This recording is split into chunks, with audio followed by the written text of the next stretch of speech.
High বন্ধুরা, তো রবিবারে আমি বানিয়েছিলাম মাটনের লাল ঝোল। তার জন্য দেখো মাটন নিয়ে নিয়েছি। মাটনটা ভালো করে ধুয়ে নিয়ে নিয়েছি। ধুয়ে মাটনটায় লবণ, কাঁচা পেঁয়াজ, হলুদ আর সর্ষের তেল দিয়ে ভালো করে মাটনটা মাখিয়ে নেব। আর ওদিকে আমি কেটে রেখেছি টমেটো, আলু, পেঁয়াজ, আদা, রসুন। তো দেখো মাটনটা ভালো করে আমি মাখিয়ে নিলাম। মাখিয়ে নিয়ে এবার আলুটা আমি ভেজে নেব। তো আলুটা দেখো বসিয়ে দিয়েছি, লবণ হলুদ দিয়ে আলুটা ভেজে নিচ্ছি ভালো করে।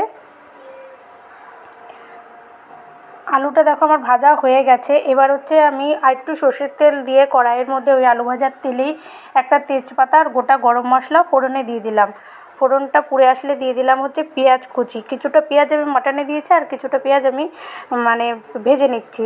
তো পেঁয়াজ কুচিটা দিয়ে দিলাম। পেঁয়াজ কুচিটা দিয়ে ভালো করে একটু ভাজা ভাজা করে নিতে হবে। আর এদিকে আদা রসুনটা আমি মিক্সিতে পেস্ট করে নিয়েছি, সেটাও দিয়ে দিলাম। দিয়ে এবার এটাকে ভালো করে ভাজা ভাজা করতে হবে। আর যাতে রসুনের একটা কাঁচা গন্ধ থাকে সেটা যাতে হয়ে যায়, ভাজা ভাজা করলে আর লাগবে না কাঁচা গন্ধটা। তো দেখো ভালো করে একটু ভাজা ভাজা করে নিয়ে আমি দিয়ে দিলাম জিরের গুঁড়ো, লঙ্কার গুঁড়ো, হলুদ আর লবণ। এগুলো পরিমাণ মতো দিতে হবে। আর দিয়ে দিলাম কেটে রাখা টমেটোটা, একটা বড় সাইজের টমেটো রেখেছি, সেটাকে দিয়ে দিলাম। দিয়ে এবার মশলাটা ভালো করে কষিয়ে নিতে হবে। ভালো করে দেখো মশলাটা আমার কষে এসছে। এবার আমি যে মাটনটা মাখিয়ে রেখেছিলাম সেই মাটনটা দিয়ে দিলাম। মাটনটা দিয়ে এবার ভালো করে আমাকে মাটনটা ঢেকে ঢেকে কষতে হবে। তো মাটনটা দেখো অনেকক্ষণ ঢেকে ঢেকে আমি কষেছি। কষানোর পরে আমি দিয়ে দিলাম মাছ কষা হাফ কষাতে কষাতে দিয়ে দিলাম আলুগুলো দিয়েও ভালো করে একটু কষে নিতে হবে। দেখো তেল একদম ছেড়ে এসছে, একদম আমার কষানো হয়ে গেছে।